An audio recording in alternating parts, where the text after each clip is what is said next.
Good morning, everyone. How's your day today? I hope everyone's doing great. Today, we will be learning about water resources and biodiversity. Are you all excited to learn about it? Let's get started. For our objective, recognize the importance of water resources and biodiversity in the Philippines. I have 5 pictures here on screen, and I want you to identify them. Can you name some of the pictures here? That's right. We have falls. By the way, can you name some of the falls that can be found here in our area in Mindanao? Of course, we have the majestic waterfalls of Maria Cristina Falls in Iligan City. What else can we see in the pictures?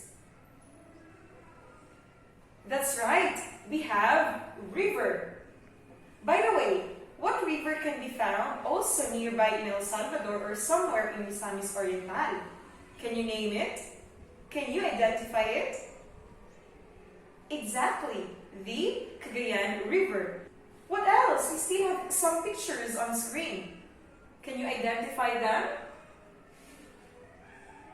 That's right, we have lakes, wetlands. So, by the way, what is common among all the pictures on screen? What is common among all these 5? Definitely, that's water. Now, what words can you associate with the word resources? Any word that comes in mind when you hear the word resources? We have water, soil, sunlight. We have, how about at home? What resources do we have at home? We have money, clothes, house. Now, through these names, we define resources as are things used by people to survive or satisfy needs. So the names that we have mentioned, the things that we have mentioned earlier, are the things that we need to survive or satisfy our needs. We also what we call natural resources. Now, what are natural resources? These are materials created in nature that are used and usable by humans. So from the word natural or nature, so these resources are made or can be found in nature. So from the things we have mentioned earlier, what are those that can be considered as natural resources? That's right. We have water, air, what else? We have sunlight, we have soil, and any other materials or resources that can be found in nature. Now, going back to the pictures we have presented earlier, what kind of natural resource is shown on the picture? So the natural resource that can be found in these pictures or common in these pictures is water. Now, talking about water, is the Philippines rich in water as natural resources? Are we abundant of water here in the Philippines? Yes, that's right. In fact, some of the areas in the Philippines have experienced flood. We are actually rich in water resource in the Philippines. In fact, if you look at the world map, you can see, can you locate the Philippines here? It's very vast and wide, right? So, we can spot the Philippines here. It's a very tiny group of islands. And looking at the area that surrounds the Philippines, we can say, or can we conclude already that we are actually surrounded or abundant with bodies of water? The Philippines boasts of many different kinds of natural water forms. So we're not just surrounded with big bodies of water like oceans, seas, but we also have bays, rivers, lakes, falls, gulfs, and swamps, and some of those are what I have presented in the pictures, right? So we are actually very abundant. And going back to the question, this is actually a sort of review because we have already discussed this during our first module in the 4th quarter that the Philippines is surrounded with big bodies of water and we have already identified them. So what are those big bodies of water? We have the Pacific Ocean and Philippine Sea in the east. I hope you can still remember which is the direction of the east and west. And the South China Sea is sometimes referred to as West Philippine Sea and Indian Ocean in the west. Now, another question. What will happen when there is too much rainfall? I think this is very timely, right? This question is very timely, and we're not new to rainfall, right? In fact, we experience rainfall from January to December, although in specific areas, some parts could not experience heavy rainfall during a specific month. But one effect of too much rainfall is flooding. What else? So, how about here in Kugon National High School, in nearby places in Kugon National High School or in Kugon? What is the effect if there's too much rainfall? Will it affect us? Although we could not experience really the flooding like other areas can experience, but in other areas, in other aspects, are we really affected? Can we be affected with this kind of calamity, with this kind of situation? The answer is yes, of course. Example, you have your livestock or crops here in Kugon. We can see we are surrounded with crops and livestock. And imagine how will too much rainfall affect these livestock and crops? If there's too much rainfall, will they be able to survive? I mean, can they be still productive, same as a normal rainfall? Of course not. What else? What else can be an effect of too much rainfall? Especially in Kugon, right? We have slopey areas. We have areas that are prone for landslides. What will happen if heavy rainfall will continue to happen? Yes, soil erosion or landslides can happen. And I've also heard that some who are living in Sambulawan or Hinigdaan or San Francisco, whenever there is heavy rainfall, or even rainfall, not really that heavy, the river overflows, and then it's very hard, it's very difficult to cross over the road, and that's actually an effect of too much or heavy rainfall, right? So these are just some of the effects of heavy rainfall to us. So not just for areas who are prone, who are very vulnerable to floods and storms, but also here in our situation, because there are aspects that are still affected. Now, purpose of fresh water. Now, why do we need fresh water? We have 5 enumerated things here that can be considered as the purposes of fresh water. First is domestic purpose. So for domestic purpose, of course, we use water in our homes, right? We use it for cooking. What else? Asa man gamitan ang water sa itong balay? Is it just for display? Of course not, right? So our consumption, right? For drinking, for washing, for cooking. We cannot cook our rice without fresh water, or even clean water, right? For irrigation. How can our rice fields survive, our crops survive without irrigation, right? So it's very important, especially for places who have scarce water. So irrigation, fresh water irrigation is very important for them. Next, we have for industries. Here in El Salvador City, we have a lot of planta, and factories. And do you think they're not using fresh water in their production, in their operation? Who among you here whose parents or family members are working in some of our industries here in El Salvador City? Right? Most of you have parents, have family members who are working in those industries. And I know for sure that they're actually using water in their operation. Basically, in washing, how can they maintain the cleanliness of their product, of the services they offer to the people, if they're not using water, right? Next, generate electricity. So who has an idea here as to how fresh water can be used to generate electricity? An idea? Okay, clue is Maria Cristina Falls. So the water that falls, or the water that is used to generate electricity, specifically in Maria Cristina Falls, is very useful for us, especially in the nearby places of Iligan City. We are benefiting from it, and some places of Lanao. So fresh water is very important. And last but not the least, recreation and aesthetic value. When we say aesthetic value, so can you say it? Aesthetic.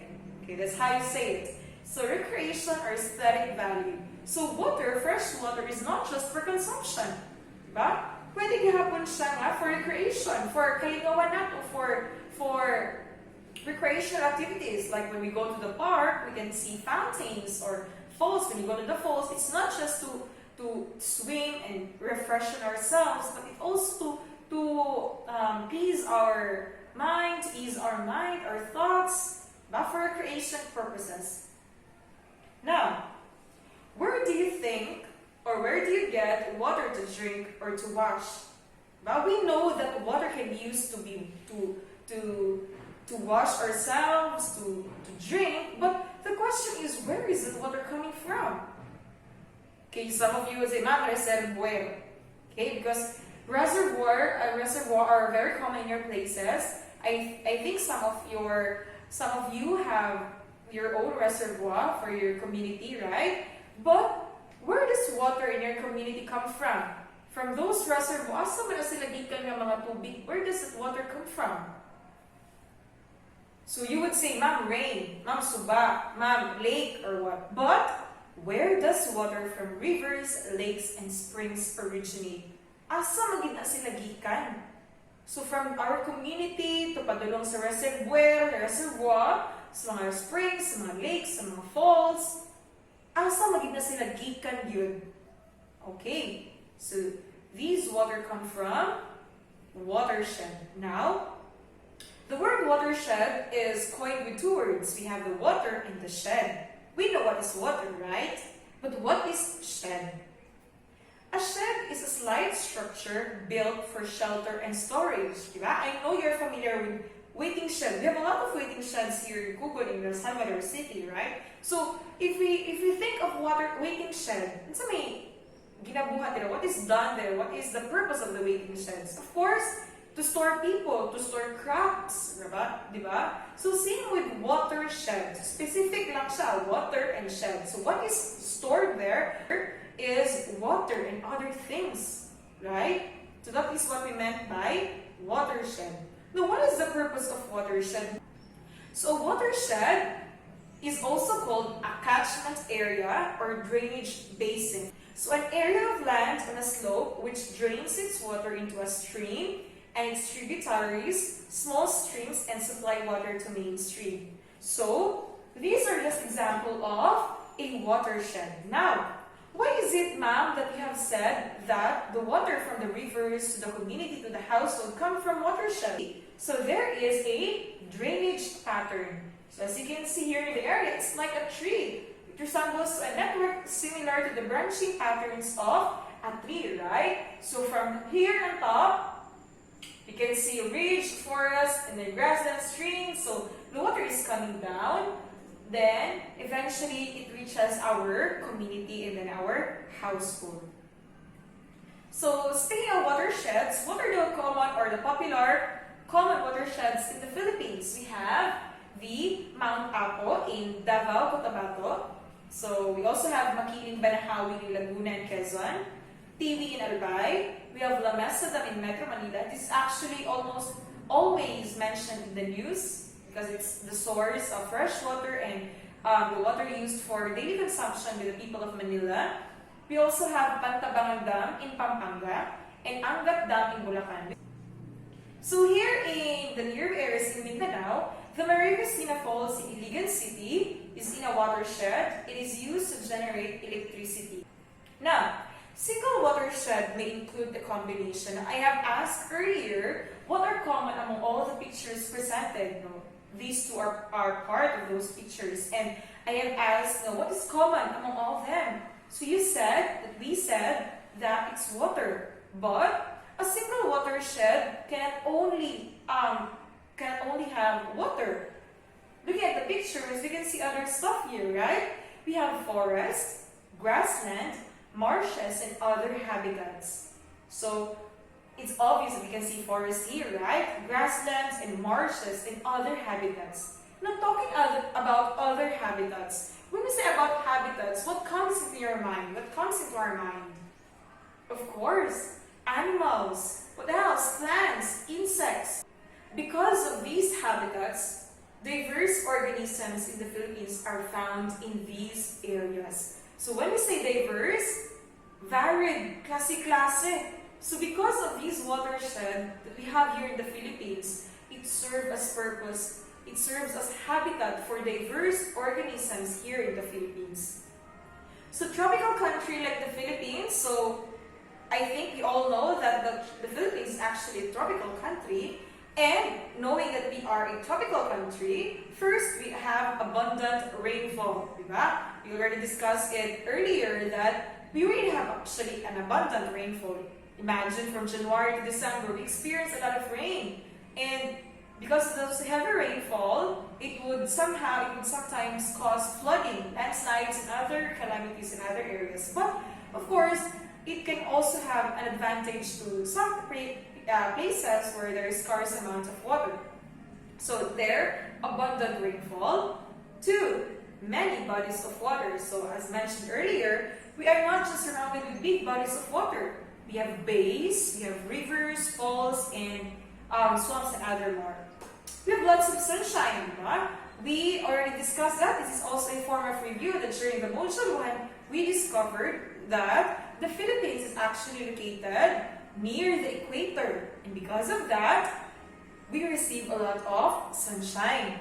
Because of these qualities of a tropical country, just like the Philippines is considered as mega diverse country. So not just diverse, imagine, we are not just diverse country in terms of our organisms, but mega diverse. We have high diversity of plants and animals, both on land and in water. So imagine how the characteristics of a tropical country and abundance of rainfall has affected our diversity of organisms. In the Philippine archipelago, there is a high number of endemic plants and animals. So when we say endemic, it means it can only be found in the Philippines, or more specifically, it can be found in a specific place. Like for example, when we say eagle, where is it endemic? Usually when we hear the word or the name eagle or animal eagle, it can be directly linked to Davao, or tertiary can be linked to Bohol. So these are just examples of endemic animals. So the country hosts more than 52,177 described species, of which more than half is found nowhere else in the world. So imagine, more than half, imagine of 52,177. They can never be found nowhere else in the world, but only in the Philippines. Sa Pilipinas lang yan makikita. So imagine, we have a really diverse, mega diverse organisms. But, are we taking care of them? What are we doing to these diverse organisms? Are we appreciating them, valuing them? Or we are just recognizing that, okay, we have these plants, we have these animals, but so what? So what should we do in order to preserve, to conserve, to protect these diverse organisms, these diverse plants and animals?